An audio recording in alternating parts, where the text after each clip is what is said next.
Pleasant day, everyone, especially to our Professor Dr. Domingo Basso Jr. We are the Tupay, and we are here to present the proposal plan for the improvement of the school canteen of the Universidad de Manila and the campus. So this plan aims to identify the problems that students are facing every day during their stay in a confined environment. So this campus is has been operating for some years, so it's not a surprise for the people who have the materials that request to need some replacements and the facilities to improve.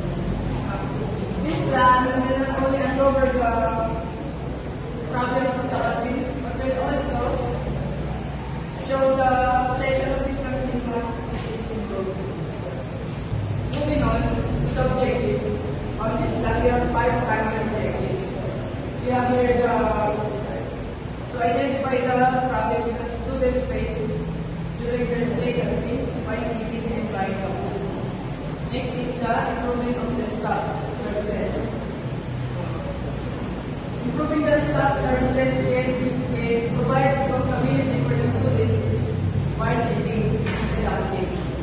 Next is to provide a cost-benefit analysis that will help support the playing of this important plan.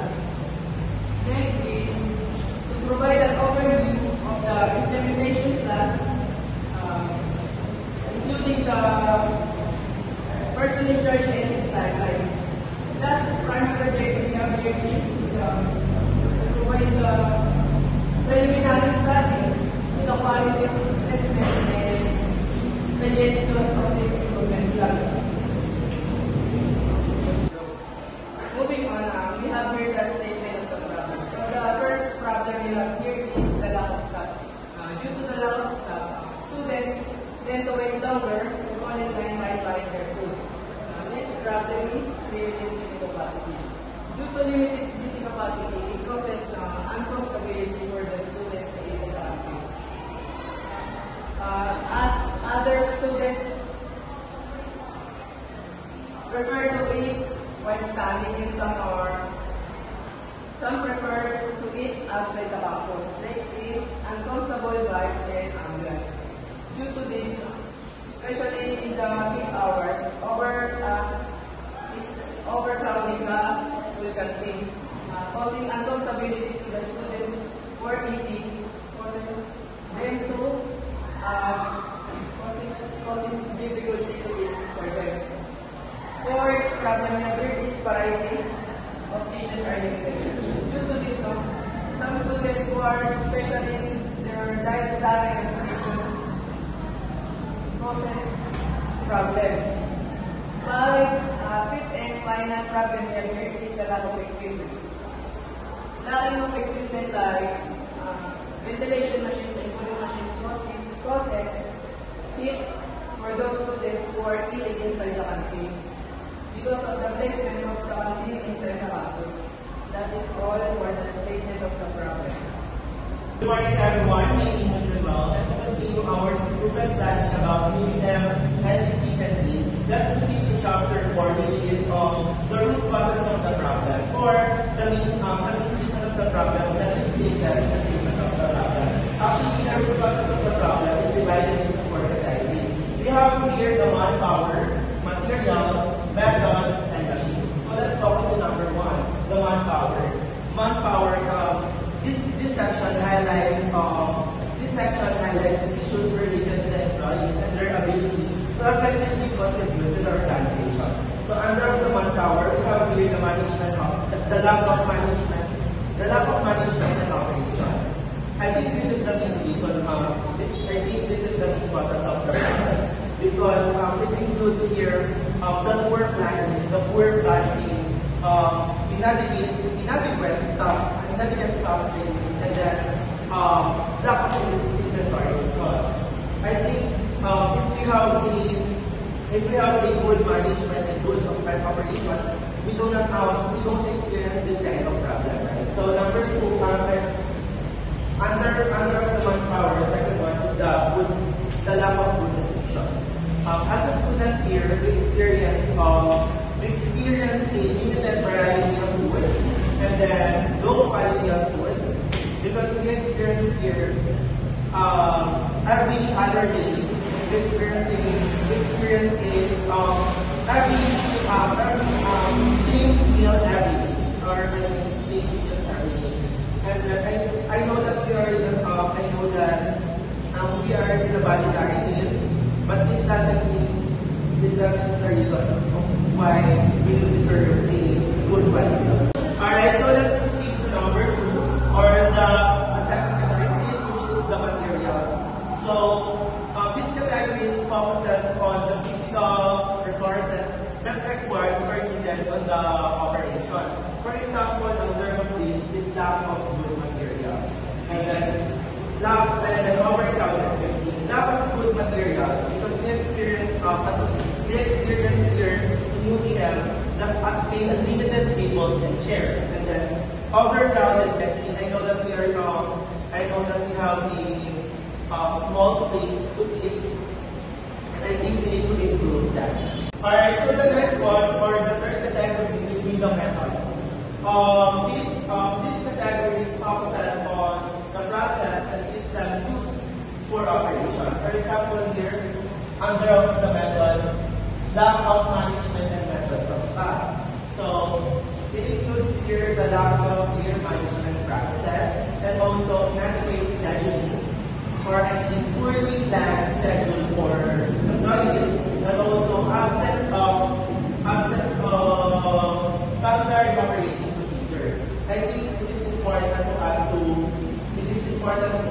have a guidelines or standard operating procedure.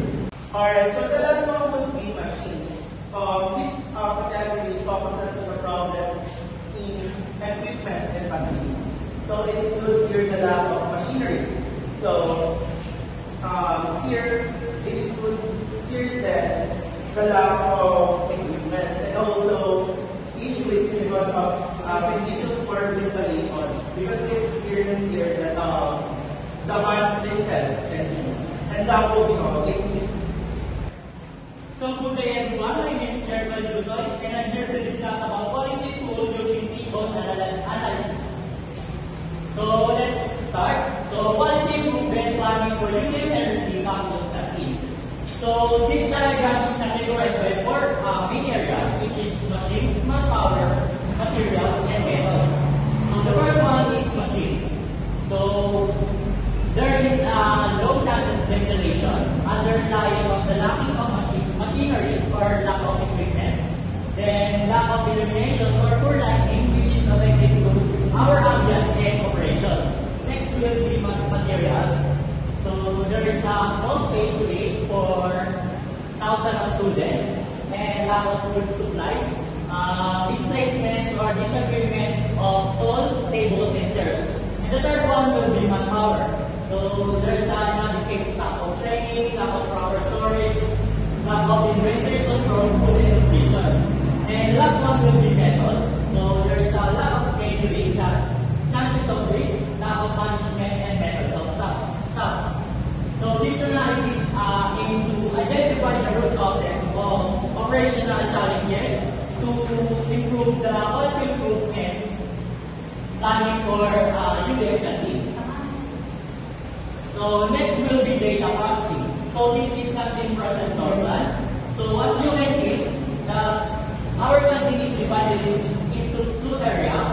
So in the right side will be the receiving area, food stall area, counter area with limited tables and chairs. And in the left side will be our dining area and with table and chairs also. So this is the actual picture of our canteen.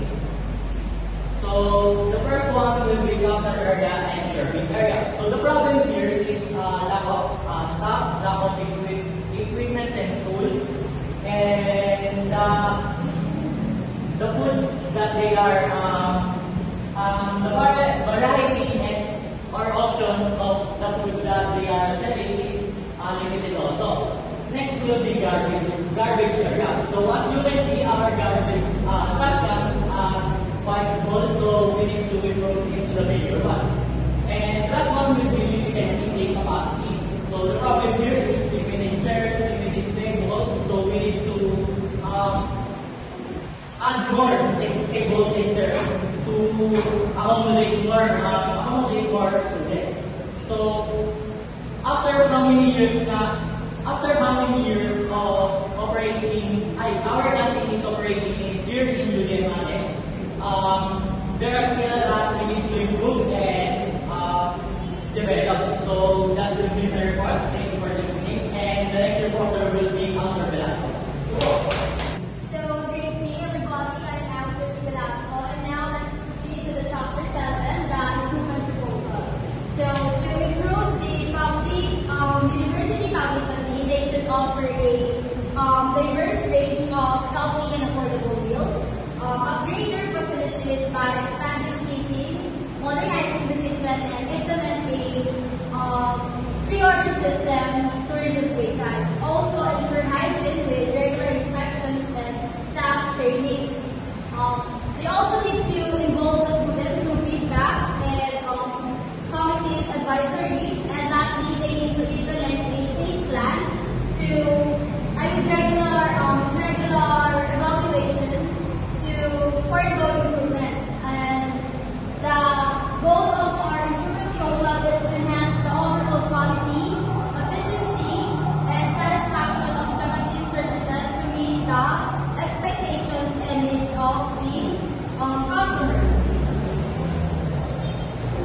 So, here are the list of our improvement proposal objectives. First is to improve food quality and variety. They need to introduce a diverse menu options, including health choices and dietary-specific meals. Second is to enhance customer experience through staff training to provide prompt and working services. Third is to ensure hygiene and safety standards by implementing strict food safety protocols with regular inspections. Fourth is to promote sustainability by minimizing food waste, by better inventory management and donating excess foods. Five is to increase affordability and accessibility by providing reasonably priced meals options without compromising the quality of the ingredients. Seven is to boost engagement and feedback. They need to implement a feedback system to gather input from the customers. Seven is to optimize operational efficiency. In this, they need to upgrade the kitchen equipment to ensure faster and more consistent meal preparation. Eight is to market the canteen's offering. In here, they need to use social media or internal communication platform to promote the menu updates and special offers.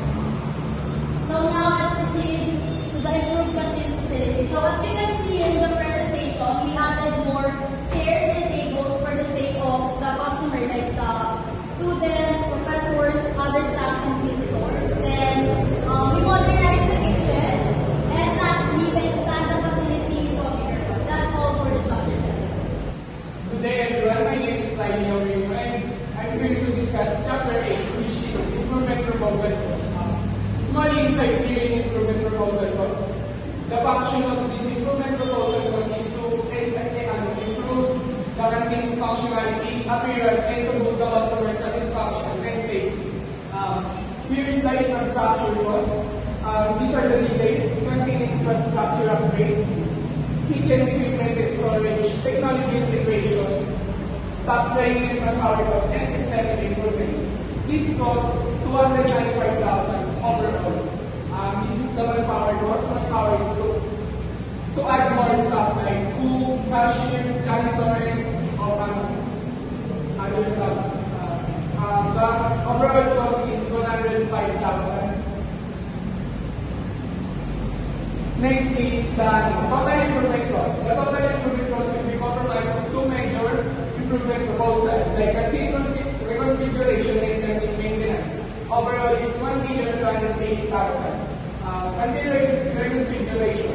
According to the estimates, canteen reconfiguration costs an average of around 10,000 to 15,000 per square meter for renovation. If the canteen has a total area of 90 square meters, it will cost the institution 1,200,000. The monthly is 12,500 times 90 square meters. Next, the benefits of this are improving canteens facility, improve hygiene standards, improve the variety of foods, and the safety of the students. That's all. Thank you. So, hi guys, my name is Kyle PY. So, I will be tackling recommendations and benefits.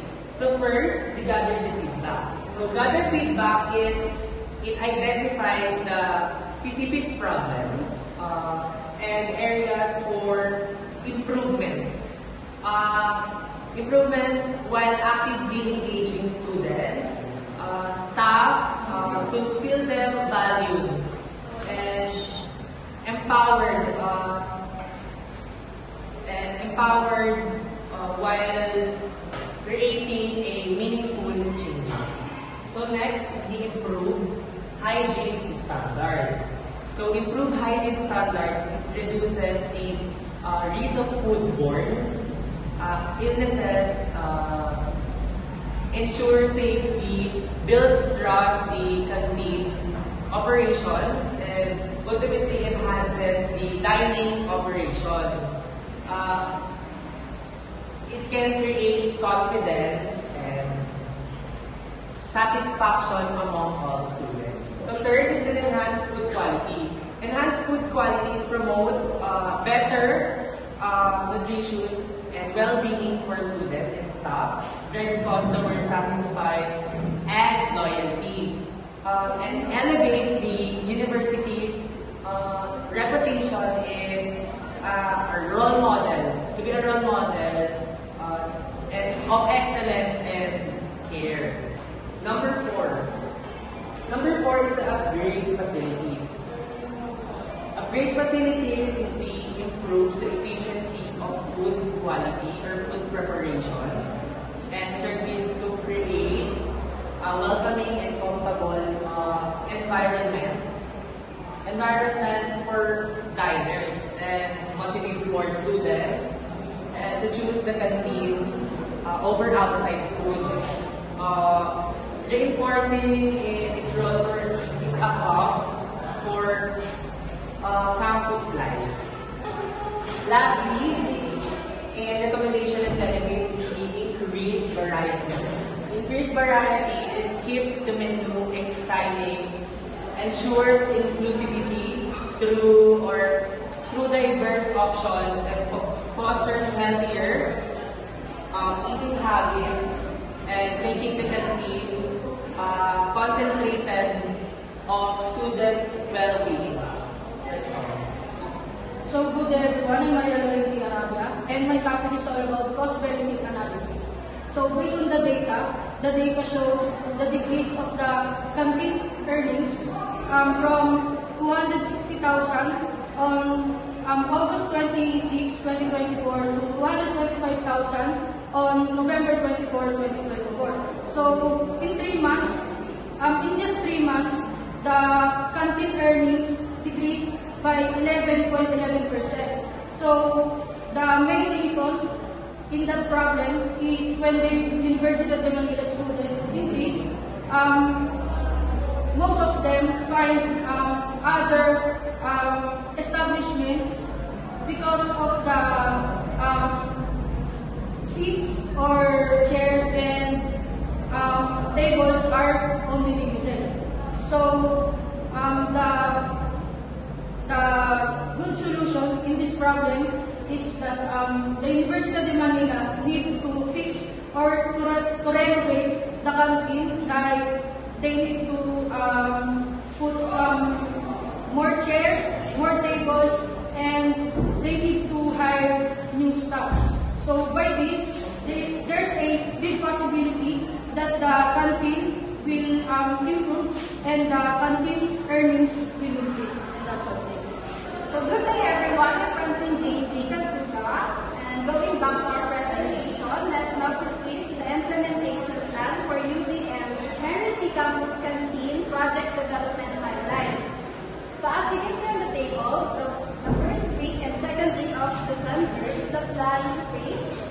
included here the meeting team and other heads of university, the data collection, and knowing the requirements. Of course, to inform and propose our ideal improvement for the university's canteen, and to survey or gather some opinions and suggestions from students and other faculty members. And of course, also to know and process the requirements before the constructions of our proposed project. For the third week and fourth week of December is the analysis phase, which the analysis phase I'm included here the process and system, the possible problem and recommendations. Of course, we need to create and analyze the process and system of our proposed project. And of course, to solve or answer some possible problems and to gather again some recommendations from students and faculty members. For the month of January, the first week and second week of January is the design phase. Under this is the creation of our site map, the zoning and comforts, the proposed ambience, the proper ventilation, and the proposed tools and equipment of our proposed project. For the third week of January is the implementation phase. So this phase, it is the starting of constructions for our university's canteen, because here we're gonna do the design plan, buy and adding the materials, and of course the checking of ventilations after adding the tools and equipment on our proposed project. For the last week of January, support and maintenance phase. This phase is the daily check and monitoring the tools and equipment of our proposed project. Now let's move on to the canteen reconfiguration timeline. So as you can see on the table, the whole month of December is the whole month of process and constructions of our proposed project. Why? Because December is a month of Christmas vacation, which is longer than the usual holiday for students and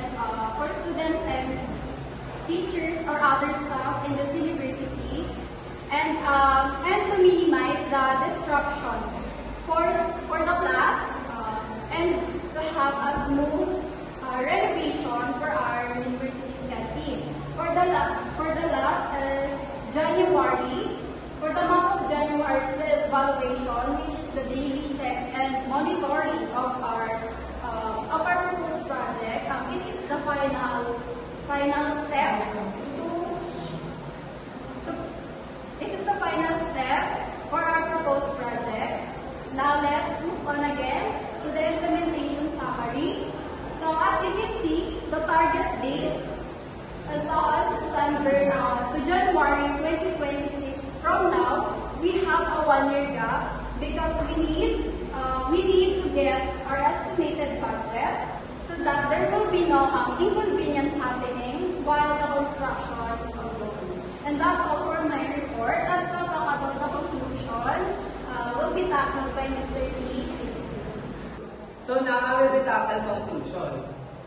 University of Manila must improve the canteen program by offering a diverse, nutritious, and high food quality, ensuring hygiene, regular inspection, training staff. So this effort will enhance student satisfaction, health, and academic performance, and reflecting UDM commitment to fostering a supportive and campus environment where students can excel. So this is the end of our presentation.